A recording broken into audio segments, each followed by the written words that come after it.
అందరికీ నమస్కారం. మొదటిసారి మా ఛానల్‌ని చూస్తున్న వారైతే సబ్స్క్రైబ్ చేసుకోండి. పక్కనే ఉన్న బెల్ ఐకాన్‌ను క్లిక్ చేయండి. శ్రీ గాయత్రి మాత మంత్రార్థం విశిష్టత. బ్రహ్మ పురాణంలో శ్రీ గాయత్రి మంత్రార్థం ఈ కింది విధంగా చెప్పబడింది. ఓం అనగా ఓంకారం సర్వ మంత్రాలకు మూల మంత్రంగా చెప్పబడింది. భూహు అంటే పృథ్వీలోకం. భువః నుండి అంటే అంతరిక్షం. స్వహ అంటే స్వర్గలోకం. తత్ అంటే తేజస్సు. సవితుహు సవిత అంటే ఆదిత్యుడు.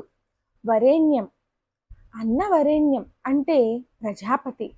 భర్గః సర్వదేవాత్మకమైనది. దేవస్య దేవుడైన వాడే పురుషుడు, ఇతడినే విష్ణువు అంటారు. ధీమహి ఐశ్వర్యం. ఐశ్వర్యం అంటే మహేశ్వరుడు. ధియో అంటే ప్రాణము. ఏదైతే ప్రాణమో అదే వాయువు. యహ ఆధ్యాత్మికము. నహ పృథ్వీ. ప్రచోదయాత్ ఈ లోకంలో కోరికలు కలిగి ఉండటమే ప్రచోదయాత్ అవుతుంది. ఈ గాయత్రి మంత్రంలో 24 శక్తులు కూడా ఉంటాయి. అలాగే 24 దేవతలు, వారి చైతన్య శక్తులు ఇలా ఉంటాయి. మొదటగా వినాయకుడు. సఫలత్వ శక్తికి అధిపతి ఈయన. అందుకనే ప్రతి కార్యంలోనూ తొలి పూజలు అందుకునేది ఈయనే అన్న విషయం అందరికీ విదితమే. విఘ్న నాయకుడైన వినాయకుడు బుద్ధిని, జ్ఞానాన్ని ప్రసాదిస్తాడు. 2 నృసింహ భగవానుడు. పరాక్రమ శక్తికి ఈయన అధిపతి. పురుషార్థ పరాక్రమ వీరత్వ విజయాలను ప్రసాదించేది ఈయనే. 3 విష్ణుదేవుడు. పాలనా శక్తికి అధిష్టాత అయిన విష్ణుదేవుడు సకల ప్రాణకోటికి జీవరక్షకుడు. సర్వజీవులను రక్షించడం ఈయన పని. 4 శివదేవుడు. సకల జీవులకు ఆత్మ పారాయణత్వాన్ని, సర్వవిధ కళ్యాణ శక్తులను ప్రసాదించి అందరినీ రక్షిస్తుంటాడు ఈయన. 5 కృష్ణ భగవానుడు. యోగ శక్తికి అధిష్టాన అయిన కృష్ణ భగవానుడు ప్రాణులకు కర్మయోగ ఆత్మనిష్టలను, ఇంకా వైరాగ్య సజ్ఞాన సౌందర్య సారస్వతాదులను ప్రసాదిస్తాడు. 6 రాధాదేవి. ఈమె ప్రేమశక్తికి అధిష్టాత్రి. భక్తులకు నిజమైన ప్రేమభావాన్ని కలుగజేసి అసూయ ద్వేషభావాలను దూరం చేస్తుంది. 7 లక్ష్మీదేవి. ధనవైభవ శక్తులకు అధినేత్రి అయిన ఈమె సకల లోకానికి ఐశ్వర్యం, సంపద, పదవి, వైభవం, ధనం, యశస్సులను పుష్కలంగా అందిస్తుంది. 8 అగ్నిదేవుడు. తేజోశక్తికి అధినేత అయిన ఈయన ప్రకాశం, శక్తి, తేజస్సు, శక్తి సామర్థ్యాలను ప్రసాదిస్తాడు. 9 ఇంద్రదేవుడు. రక్షాశక్తి అధిష్టాన అయిన ఇంద్రదేవుడు అనారోగ్యాల నుండి, శత్రు భయాల నుండి, భూత ప్రేతాదుల నుండి మనల్ని రక్షిస్తాడు. 10 సరస్వతి. విద్యను ప్రసాదించేది సరస్వతీమాత. ఈవిడ జ్ఞానాన్ని, వివేకాన్ని, బుద్ధిని ప్రసాదిస్తుంది. 11 దుర్గాదేవి. దమన శక్తికి అధిష్టాత్రి. అన్ని బాధలను తొలగించి శత్రువుల బారి నుండి కాపాడుతూ సకల ఐశ్వర్యాలను ప్రసాదిస్తుంది. 12 హనుమంతుడు. నిష్ఠాశక్తికి ఉపకారి హనుమంతుల వారు. తన ఉపాసకులకు, భక్తులకు భక్తినిష్ట, కర్తవ్య పరాయణ తత్వం, బ్రహ్మచర్య పాలనా శక్తి వంటి వాటిని ప్రసాదిస్తాడు. 13 పృథ్వీదేవి అనగా భూమాత. ధారణా శక్తికి అధినేత్రి ఈవిడ. సకల ప్రాణకోటికి క్షమాశీలత్వాన్ని, ధైర్యాన్ని, దృఢత్వాన్ని, నిరంతరత్వాన్ని ప్రసాదిస్తుంది. 14 సూర్యదేవుడు. ప్రాణశక్తికి అధిపతి అయిన ఈయన ఆరోగ్యాన్ని, సుదీర్ఘ జీవనాన్ని, ప్రాణాశక్తిని, వికాసాన్ని, తేజస్సును ప్రసాదిస్తారు. శ్రీరాముడు. ధర్మం, మర్యాద, శీలం, సౌమ్యత, మైత్రి, ధీరత్వం లాంటి గుణాలకు ప్రతీక అయిన మర్యాదా శక్తికి అధిష్టాత ఈయన. 16 సీతాదేవి. తపశ్శక్తికి అధిష్టాత్రి దేవి సీతామాత. నిర్వికారంగా, పవిత్ర భావంతో, సాత్వికంగా, వివిధ అనన్య భావాలతో తన భక్తులను తపోనిష్ఠులుగా తయారు చేసి ఆధ్యాత్మికోన్నత మార్గానికి ప్రతి ఒక్కరిని ప్రేరేపించేది ఈమె. చంద్రదేవుడు. శాంతి శక్తికి అధిష్టాత. చింత, శోకం, క్రోధం, మోహం, లోభం వంటి మానసిక వికారాలు కలుగుతుంది. వాటిని అణిచివేసి శాంతిని ప్రసాదిస్తాడు ఈయన. 18 యమదేవుడు. కాలశక్త్యాధిష్టాత ఈయన. మృత్యువుకు భయపడకుండా సకల జనులను సమాయత్తం చేసే పురుషుడు స్ఫూర్తి జాగరూకతలను ప్రసాదిస్తాడు. 19 బ్రహ్మదేవుడు. సకల సృష్టికి అధిష్టాత అయిన ఈయన సకల జనులకు శక్తిని ప్రసాదిస్తాడు. 20 వరుణదేవుడు. భావుకత్వాన్ని, కోమలత్వాన్ని, దయాలుత్వాన్ని, ప్రసన్నతను హృదయంలో ప్రాదుర్భవింపచేసి ఆనందాన్ని అందిస్తాడు. 21 నారాయణుడు. ఆదర్శ శక్తికి అధిష్టాత అయిన నారాయణుడు దివ్య గుణాలను, ధర్మ స్వభావ నిర్మలత్వాన్ని ప్రసాదిస్తాడు. హయగ్రీవ భగవానుడు. సాహస శక్తికి అధిష్టాత ఈయన ఉత్సాహాన్ని, సాహసాన్ని, వీరత్వాన్ని, శౌర్యాన్ని ప్రసాదిస్తాడు. 23 హంసదేవత.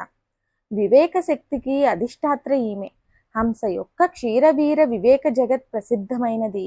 సత్సద్వివేకాన్ని, సత్సంగతిని, యశస్సంతోషాది గుణాలను ఈ దేవత ప్రసాదిస్తుంది. 24 తులసీదేవి. సేవాశక్తికి అధిష్టాత్రి. సత్కార్యాలలో ప్రేరణ, ప్రాణిమాతృలకు సేవింపాలన్న ప్రవృత్తి, ఆత్మశాంతి, పరదుఃఖ నివారణ వంటి ఫలాలను ఈ దేవత ప్రసాదిస్తుంది. ఈ శ్రీ గాయత్రీదేవి మహత్యం తెలుసుకుందాం. వాల్మీకి రామాయణానికి మూలాధారం గాయత్రీ మంత్రమేనన్న విషయం అందరికీ తెలిసిందే. గాయత్రి మహామంత్రానికి వ్యాఖ్యాన రూపంలో ఈ మహాకార్యరచన జరిగిందని అంటారు. గాయత్రిని మించిన మంత్రం లేదు, తల్లిని మించిన దైవం లేదు. త్రికాలలోనూ గాయత్రి మంత్రాన్ని అనుష్ఠించడం వల్ల ఎంతో మేలు జరుగుతుంది. ఆరోగ్యం, సంకల్ప బలం, ఏకాగ్రత, ఇంద్రియాలపై అదుపు సాధించడానికి ఈ మంత్రం ఉపయోగపడుతుందని మన ప్రాచీన ఋషులు చెబుతున్నారు. అటువంటి గాయత్రి మంత్రాన్ని మించిన మంత్రం, గాయత్రీదేవిని మించిన దైవం మరెవరూ లేరన్నది అక్షర సత్యం. హిందూ ధర్మశాస్త్రాల్లో ఆత్మశక్తిని ప్రసాదించే మంత్రాలు ఎన్నో ఉన్నప్పటికీ వాటన్నిటిలో గాయత్రి మంత్రం సర్వశ్రేష్టమైనది. 4 వేదాలలో గాయత్రితో సమానమైన మంత్రం ఏదీ లేదని విశ్వామిత్రుడు చెబుతాడు. ప్రతినిత్యం నియమ నిష్టలతో గాయత్రిని చెయ్యలేని వారు గాయత్రి మంత్రాన్ని త్రికాలలోనూ 10 సార్లు చొప్పున జపిస్తే చాలా మంచిది. ఏ పనిలో ఉన్నప్పటికీ, అంటే కార్యాలయంలో ఉన్నప్పటికీ చేస్తున్న పనిని కాసేపు ఆపి కాళ్లకు ఉండే పాదరక్షలను వదిలిపెట్టి ఈ మంత్రం జపించం చేయవచ్చు. గాయత్రిని జపం చేస్తే మనస్సుకు ప్రశాంతత చేకూరుతుంది.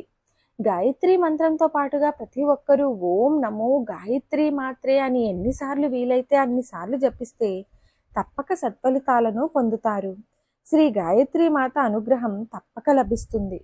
బ్రహ్మీ ముహూర్త కాలంలో ప్రకృతిని చేతనాశక్తి పరుచుకుంటున్న వేళ, నిర్మల నదీ తరంగాలు వేదనాదంలా తరంగించే వేళ, అపూర్వ తేజో విరాజితుడైన మునిసత్తముని కంఠంలో నుండి వెలువడిన సుస్వర మంత్రజురి సృష్టి ఉత్పత్తి, వర్తన, పోషణలను నిర్దేశించే అద్భుత చందోతరంగం గాయత్రి మంత్రం.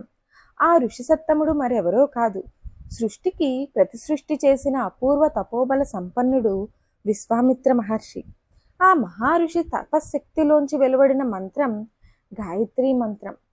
గాయత్రి అంటే ఈ సందేహమే ఒకసారి వశిష్ఠ మహర్షికి వచ్చింది. వెంటనే విధాత వద్దకు వెళ్ళి గాయత్రి తత్వాన్ని తెలుపమని వేడుకోగా, నా స్ఫురణ మాత్రంగా ఏ చైతన్య శక్తి ఉత్పన్నమయ్యిందో దానినే జ్ఞానము లేక వేదంగా చెప్పుకోవచ్చు. దీనినే గాయత్రీ నామంతో వ్యవహరిస్తారు.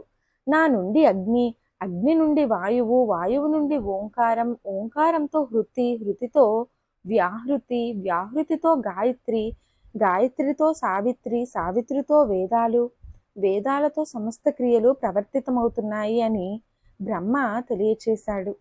అన్ని వేదాల సారం శ్రీ గాయత్రి మంత్రం. సహస్ర పరమాం దేవీం శతమధ్యాం దస్వరాం సహస్రనేత్రం గాయత్రీం శరణమహం ప్రపచ్చే. గాయత్రి మంత్రం అన్య మంత్రాలలో కల్లా శ్రేష్టమైనది. నా గ్రయత్యా నరం మంత్రం నా మాతుహు పరదేవతం అంటే తల్లిని మించిన దైవం, గాయత్రిని మించిన దైవం లేదు అని అర్థం. గయాన్ త్రాయతే ఇతి గాయత్రి. శంకరుని భాష్యం ప్రకారం ప్రాణాన్ని రక్షించేది గాయత్రి.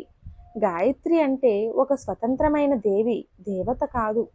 పరబ్రహ్మ పరమాత్ముల క్రియాభాగం గాయత్రి. బ్రహ్మయే గాయత్రి, గాయత్రే బ్రహ్మమని శతపథ బ్రాహ్మణం చెబుతోంది. పరమశివుడు బ్రహ్మానందంతో తన డమరుకంలో చేసిన 24 ధ్వనులే శ్రీ గాయత్రి మంత్రంలోని 24 అక్షరాలు. ఈ 24 అక్షరాలు 24 దైవిక శక్తులకు ప్రతీకలు. వీటికి 24 పేర్లు ఉన్నాయి. వీటిలో 12 వైదిక మార్గాలు కాగా 12 తాంత్రిక మార్గాలు. ఈ 24 అక్షరాలు నివాసముండే 24 దైవ శక్తులు ఆయా పేర్లతో పూజింపబడతాయి. చివరగా గాయత్రి మంత్రం తెలుసుకుందాం.